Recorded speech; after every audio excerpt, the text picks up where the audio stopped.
Ikumkani yamaZulu uMisuzulu kaZwelithini umemela ukuzola kulandela ungquzulwano phakathi kwabemi boMzantsi Afrika namazwe angaphandle KwaZulu-Natal. Ikumkani bithetha kumsitho wesikhumbuzo sekhulwini lamashumi-47 eDabi laseSandlwana kumantla aKwaZulu-Natal. Ukumkani nangona kunjalo ugxininise ukuba abantu basemzini abakweli lizwe ngokungekho mthethweni kufuneka bagxothwe.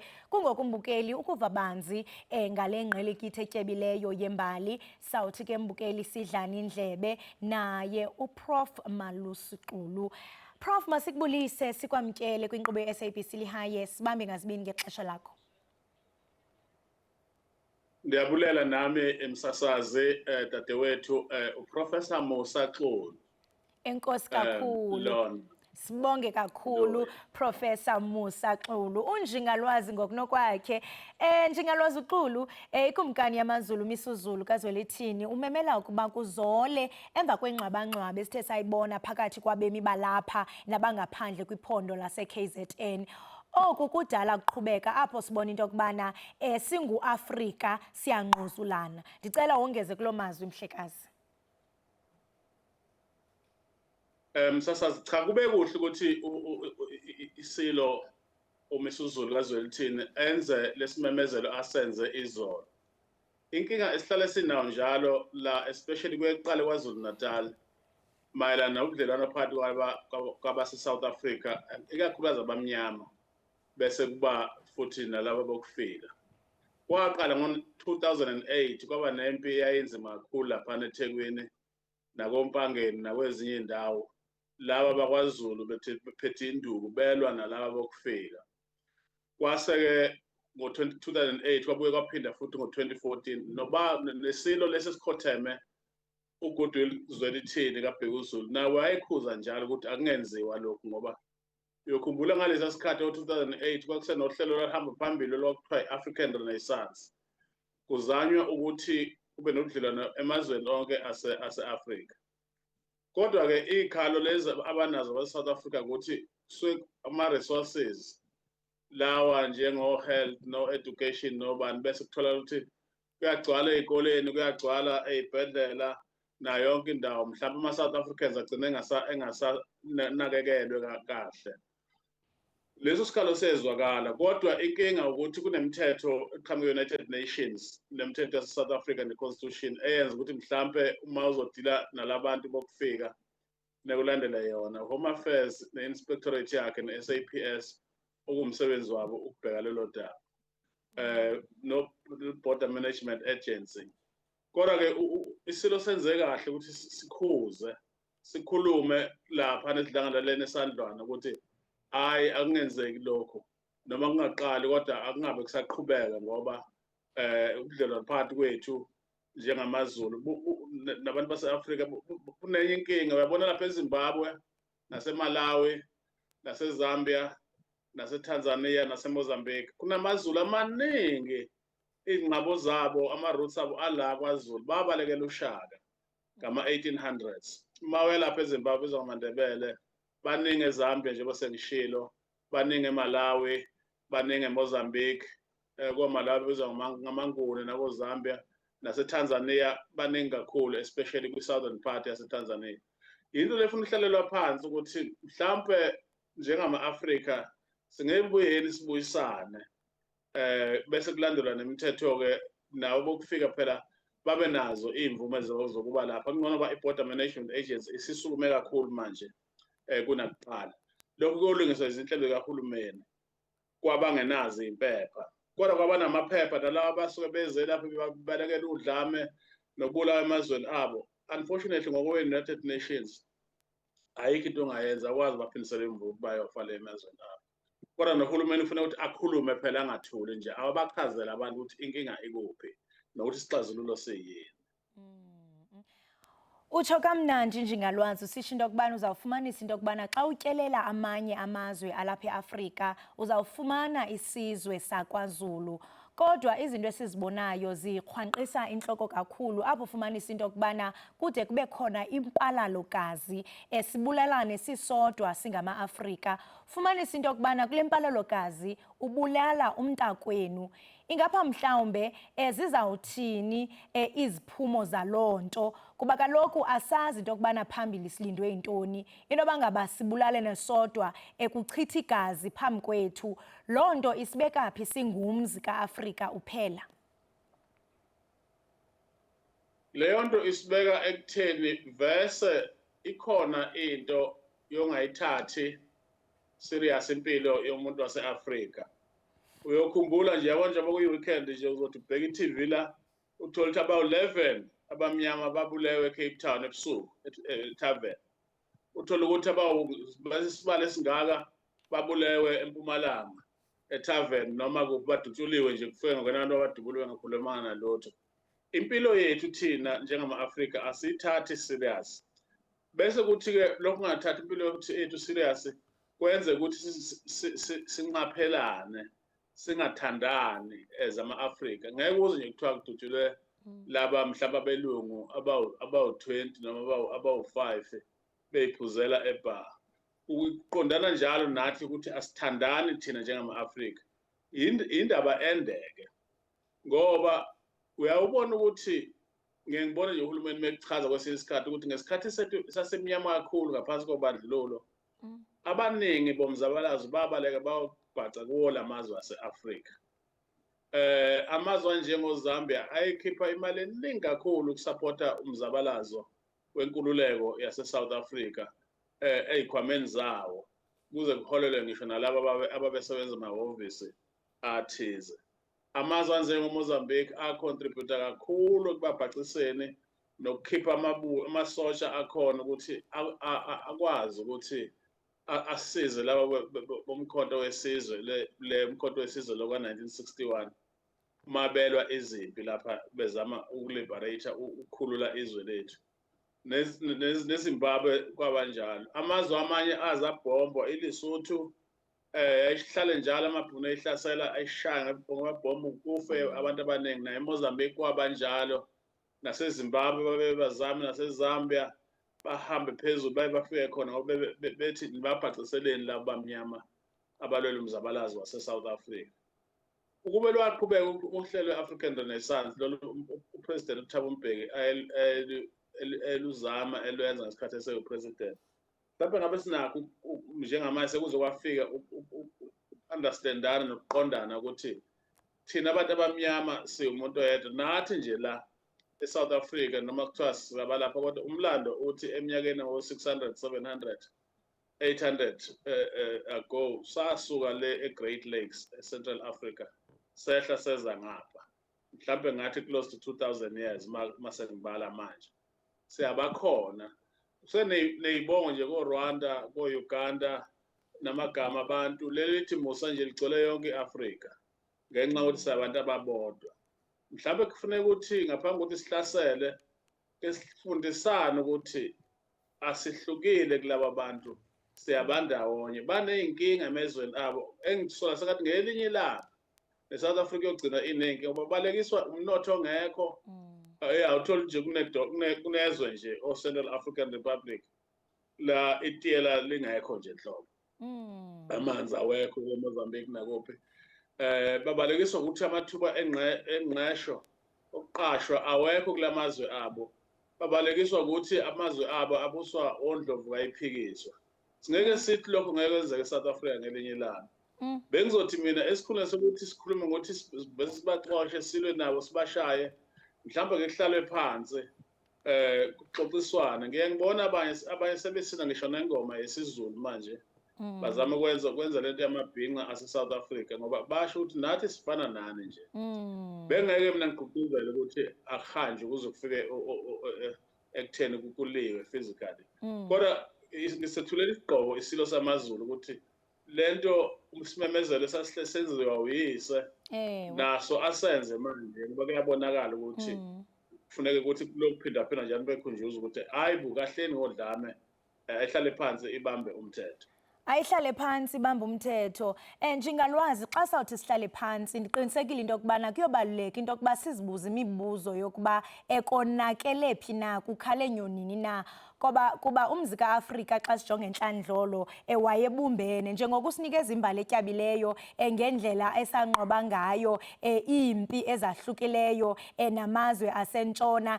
Ingabe mhlawumbe ifuthe lamakolinaye xa efika pha eAfrika yintoni abayenza uqinisekisa into yokubana kukhona le nzondo phakathi kuthi? Kuba kaloku xa ungazi umthanda omnye ofana nawe, loo nto ithetha lukhulu ngawe nokungazithandi wena ungumAfrika.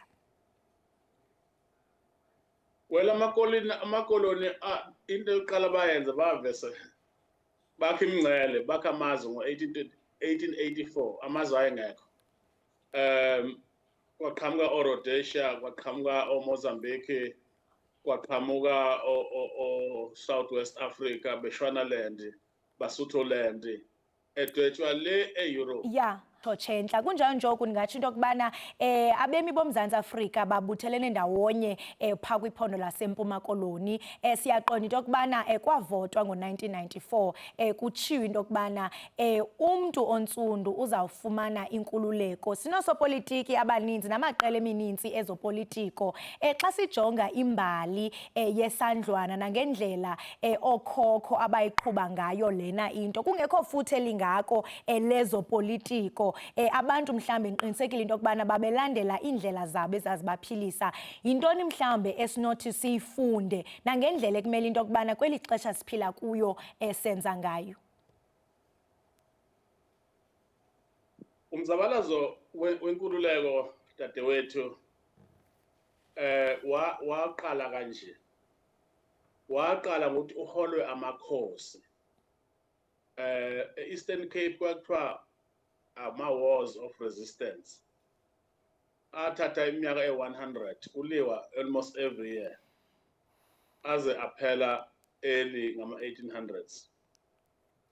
Amakhosi kuyiwona ahamba phambili, kodwa bese kubonakala ukuthi makuliwa laba baseNgilandi namabhunu baneyikhali lezi zeyibhamu ezini thina siphethe imikhondo. Lapha kwaZulu kwenzeka nakhona kabili eBlood River naseSandlwane. Kuhola yona inkosi uCetshwayo eSandlwane ezama ukuvikela izwe. Kwenzakala nakoSikhukhuni everywhere. Kodwa-ke kubaluleka kweSandlwane ukuthi ngalesa sikhathi ngo-1879 impi yamaNgisi, i-army yamaNgisi yayaziwa ngokuthi enkulu kunawo wonke emhlabeni. Yayikulesi simo, amaNgisi ayikulesi simo se-America manje la uthola uma ungakhuluma uQueen ekhulume nje into eyodwa igcwala izwe lonke. Kodwa okwenzeka ngaleli langa omhla 22 January after amaNgisi elokhu esonga njalo because la iKZN yayidivided kabili ngaleso sikhathi. Le ngxenye ese-South ngase-Durban kwaziwa ukuthi iNatal. Bese kule ngxenye esenhla kuya ko-Richards Bay and so on, north of uThukela River kwaziwa ukuthi iKwaZulu. So kwakuthi uma kuney'nkinga-ke la abahambe bobika laphana emangisini eNatali and so on, amaNgisi alokhu esonga, kodwa asehlasela-ke ngoJanuwari 1822 laphayana okwathi uma kufika eSandlwane amaZulu akwazi ukuba ngena ngemikhondo abehlula kwaze kwabatshazwa emhlabeni wokuthi akekho nje osekwedlula impi yamaNgisi emhlabeni. Nakuba-ke sagcina amaZulu agcina the whole war eyiluzile mhla 4 July 1879. Kodwa lolu suku olulodwa emini lwaba luhle kakhulu esizweni samaZulu. Basebenza iphutha ukuthi bawalandela amaNgisi ebusuku kwaqala ukwehlulwa-ke kwaze kwaba sehlulwa-ke okugcina ngo-4 July. Ngakho ma njalo kusukela kusekhona uhulumeni wakwaZulu ophethe umntwana waphindakele baba nento yokuthi alikhunjulwe lolu suku njengosuku olwaba nokukhanya okukhulu esizweni samaZulu. Empini yathatha ukusuka uJanuwari kuze kuyoba uJulayi yagcina iphele njengoba bese ngishilo ondini olundi. Kodwa bekukuhle izolo ukuthi baye laphana futhi bephume ngempela izolo kakhulu kusho ukuthi kunomoya okhona we-nationalism ozungezayo ngoba kade kwagcina ukuthi baye baningi kanje abaya kulo mkhosi kulesi sikhumbuzo kuhleke lokho. Batsho lo phezulu njingalwazi besisho into yokubana hlangana Zulu. Xa uthi mhlawumbe amaZulu akwazi into yokubana oyise amaBritani namaNgesi besebenzisa nje umkhonto. AmaBritani ayixhobile phethe imipu kunzima ngoku into yokubana ungaba khona umuntu ononompu wena ube nomkhonto lo muntu lowo akoyise. Loo nto isixelela ilubali into bangaba mhlawumbe xa sizawujonga i-intelligence ubukrelekrele nobukroti bamaZulu nokusebenzisa ndawonye yinto eyayikhona. Ingaba oko kusixelela ntoni? Kwaye uba ngaba namhlanje njengokuba sinayo ne-silent oppression ethulethe cwaka, ingaba mhlawumbe zintoni ekuyokumela sizenze ukuze sisiphule nengcambu ukonganyelwa yintshona? Ngo-1879 ayesekhona amaZulu ayeneyibhamu, but kwakuse ihlazo ukubonakala empini ulwa ngesibhamu. Kwafuneka ufike qathatha ngomkhonto wakho endodeni uyigwazele yona. Babaleka-ke laba amaNgesi baya kwenye indawo eseduze khona laphana eRocksdrift. AmaZulu asenza iphutha lokubalandela kanti sekumnyama. AmaNgesi ekwazi ukubadibula kahle bona befuna ukufika qathatha. AmaNgesi bashaya ngebhamu kude kumnyama ngeke umuntu abonayo ukuthi udutshula kusuka ngaphi. Kuse-possible ukuthi firstly iSouth Africa mase kuye kubantu abamnyama siyi-federation. AmaXhosa nawo uyazi msasazi ukuthi bahlukahlukene namaZulu anesilo esisodwa kodwa bahlukahlukene bese kuba the various abeSuthu, abaPedi, abaVenda and so on. Sibamnyama sonke kodwa ikhona into ye-federation, i-identity ye-federation. Ngakho bengizothi ngase kusisize ukuthi ngoba sikhuluma ekuqaleni ngendaba yokuthandana, sithandane futhi phakathi kwamaZulu namaVenda, phakathi kwamaVenda namashangana basonga, kanjalo nabaPedi nabeSuthu nabeTswana. Kube khona ukudlelana phakathi kwezizwe ezihlukahlukene. Into eyayihluphe njengabo hlangana Zulu nje abave bemnandi culturally uma kusinwa kwenziwa lento yamabhinqa and so on, kodwa kwesinye isikhathi iyaba nakho hayi kumaZulu kuphela ukuthi sigcine sesicwasana sodwa njengabantu abamnyama la eSouth Africa sisodwa. Ngikhumbula nje ngisafunda e-boarding school eMalutela e-high school, kwakuhlale njalo kunonyaka la kuthiwa kushawa khona iy'komfana. Kusho ukuthi laba KwaZulu-Natal bashaya laba abaqhamuka eGoli. Mhlampe nalokho kufanele sikubhekisise ukuthi asicwasani yini sisodwa as ama-Black South Africans ngoba amandla ayaphela. Uyabona nje ukukhuluma ngepolitiki njena nani enye into esinqinde amandla nje kwezenkululeko, hayi noma ubani uvuka ekuseni aqala iqembu lepolitiki, athi kufika isikhathi sokuvota athole amavoti kungene yena nabangani bakhe ababili abathathu ephalamende bahole for 5 years liphele lelo qembu lepolitiki. I-unity iseyinkinga kubantu abamnyama, kodwa-ke ama-early days thina ngokwedemocracy ngoba iyafika idemocracy. Ngeke nje siyikompelisha no-America asebe no-250 years bene-democracy, noma sihlanganise no-Britain abaqala ama-democracy kudala akhulu eminyakeni engaphezulu ka-500-600. Siyafika kulokhu thina kwedemocracy kwentando yabantu sisafunda, kodwa enye into okufuneka ukuthi sibe nayo, kufuneka sibe nento ekuthiwa i-African nationalism le yenza ukuthi uma umzawulazi usuka emakhosini kusuka ey'fundisweni ngo-1912 la kwafonywa khona i-African National Congress, kwakwenziwa ukuthi base bebonile ukuthi mZulu nomXhosa nomSuthu hlanganane, maningahlangene anizukwazi ukubanqoba laba abamakoloni. Ngakho-ke i-African nationalism iyona mhlawumbe ezosenza sibe namandla amakhulu, sibuyele emandleni esasinawo, sikwazi ukubanqoba laba amakoloni. Kodwa futhi eSouth Africa unfortunately or fortunately kune constitution eyenza ukuthi sazi ukuthi izizwe seziningi kakhulu kunokuba kuthiwe nje sibamnyama kuphela. Kukhona nabelungu manje nabo abeyizizwe ezihlukene kodwa abaxhasani ngokubuzo bakhona amaNdiya khona amakhaladi amanye ayekhona before kufika belungu amanye aqambeke ngalezi ikhathi amanye aqhamuke eMalaysia kanjalo amanye aqhamuke ey'ndaweni ey'ningi e-Asia eza lapha elethwa amakoloni ukuthi azosebenzela belungu. Umlando wethu wase-South Africa ucomplicated kakhulu kodwa isangenzeka i-unity. Asikho isikhathi saba ne-unity eyayimnandi everyday njengesikhathi uPresident Mandela president lapha iminyaka emihlanu ngoba wayenayo into yokuthi hey uma kunenkinga emazulwini angihambe ngobonana neSilo uzwe lithini ngibonana nomntwana waphinda angena. Uma nginkinga e-Eastern Cape angihamba ngobonana namakhosi alapho ngixoxe nawo ngingabacwasi ngoba ucwasana ukuhlupha ngokuthi usenza sibe weak thina as abantu abamnyama. Mhle kakhulu umbono esithe sawubona kuba kaloku nikwazile into yokubana nisinikeze umfanekiso okwathi kwaqhubeka ngexesha lesandlwana. Kodwa ndiyafuna ukuqonda xa uthetha ngedemokhrasi ingaba mhlawumbe yintoni inkululeko ngaphandle kwenkululeko kamoya. Sibuyela kulaa mbuzo othe waqhaka wokuba mhlawumbe indima ethe yadlalwa ngamakoloniyali yinkolo kuba kaloku uAfrika wayibumbene enamagqirha enemboni enenkosi ezamakhosi omoya enenkosi kananjalo.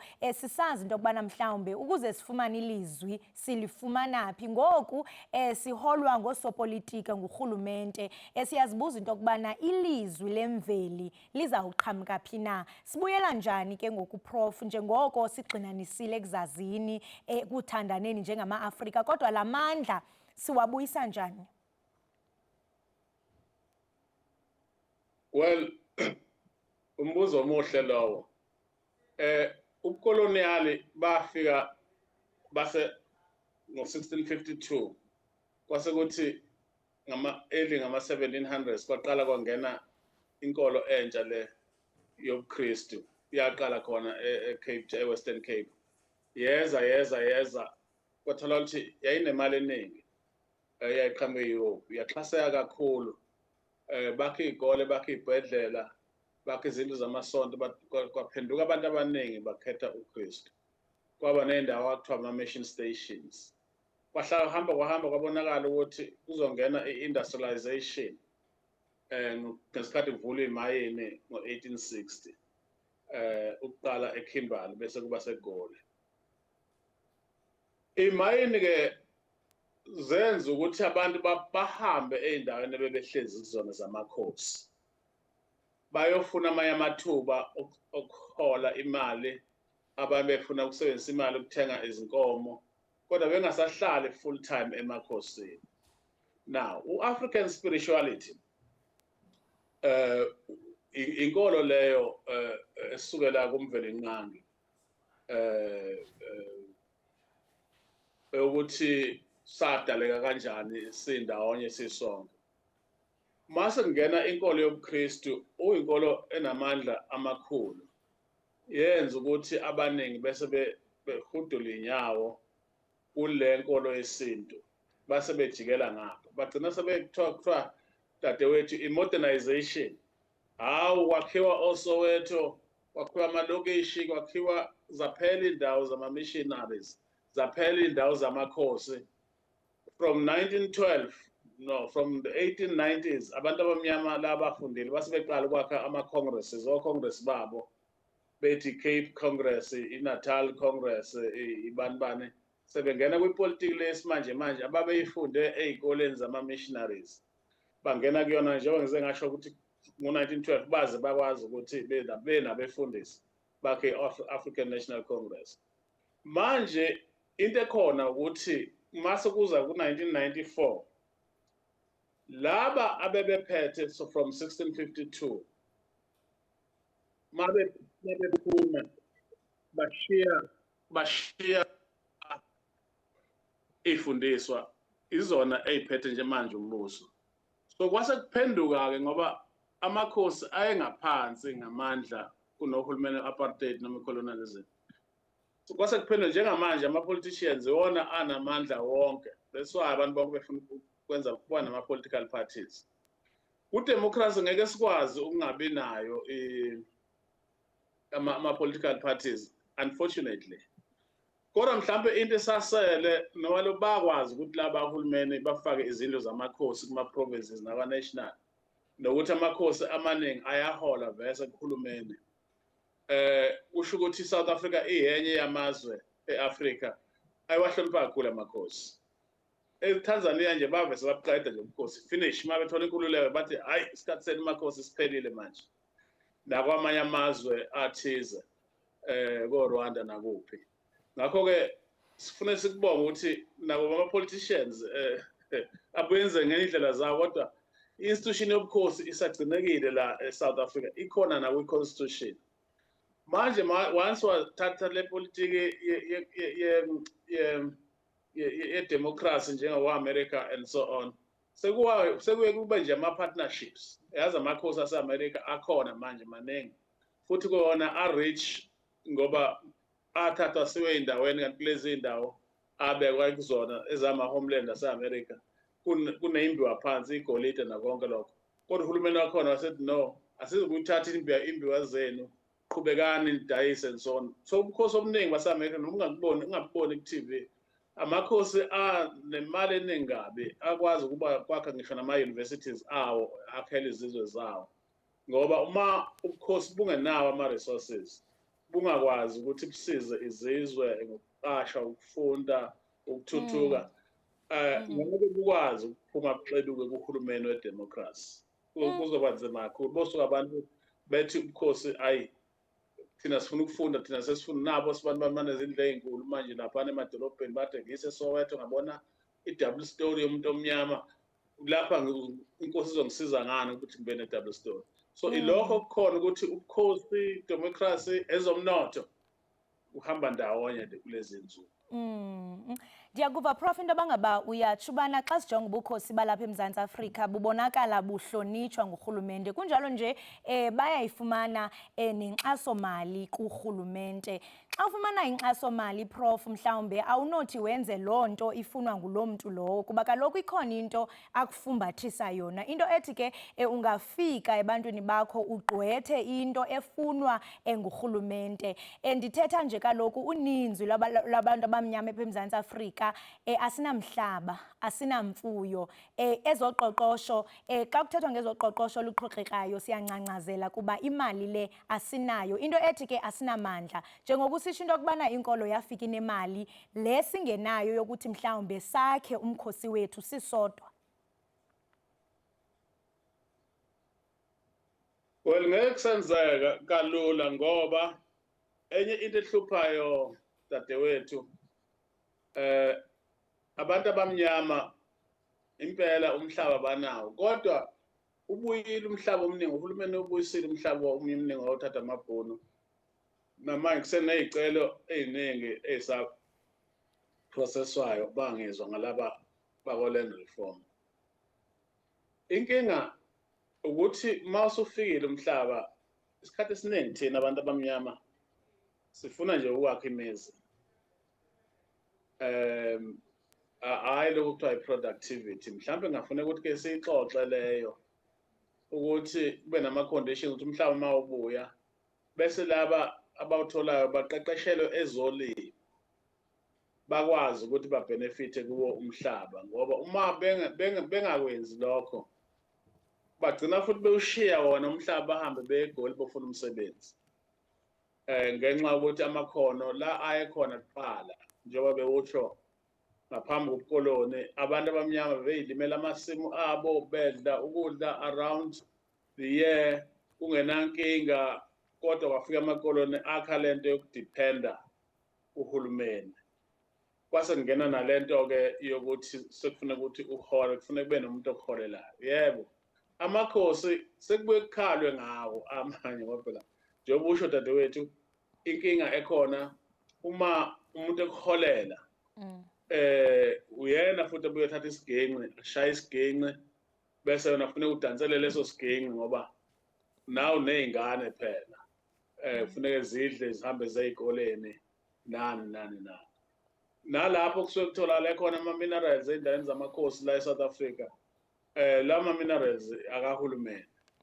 Ngena laba bey'mayini abanemali yokwazi ukuthi bamayine lapho. Amakhosi awanayo imali, namabhenki abawaboleki imali. Hhayi bo, sekutholakale u-iron ore lapha endaweni yami ngey'nkosi, ibhenki awunginikeze imali. Akwenzeki.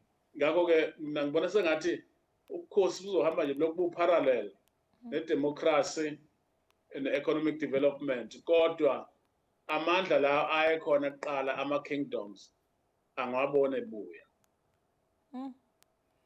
Ibhlungu kakhulu Prof kuba kaloku xa uzawuthetha ngento edibenisene noqoqosho siyacinga into yokubana kwimbali ka-Afrika oyena mntu kwakuthiwa utyebile unemvuzemvuze yemali wayisuka apha eAfrika, kodwa xa kunamhla iAfrika isezantsi xa kuthethwa ngezoqoqosho, kodwa ke sinabo bonke ubutyebi, sinegolide, isilivere nee-minerals ezi uthetha ngazo. Kodwa ke chuncembe asilazi ngomsi into yokubana lisiphathele ntoni na. Prof, masibambe ngazibini ngokusityebela imbali ebaluleke kangaka yasesandlwana, nokuthi mhlawumbi kweli xesha langoku ingaba sixhumana njani nayo. Enkosi kakhulu Prof, ube nosuku oluhle. Ndiyabulela dadewethu, ndiyabulela kubalaleli.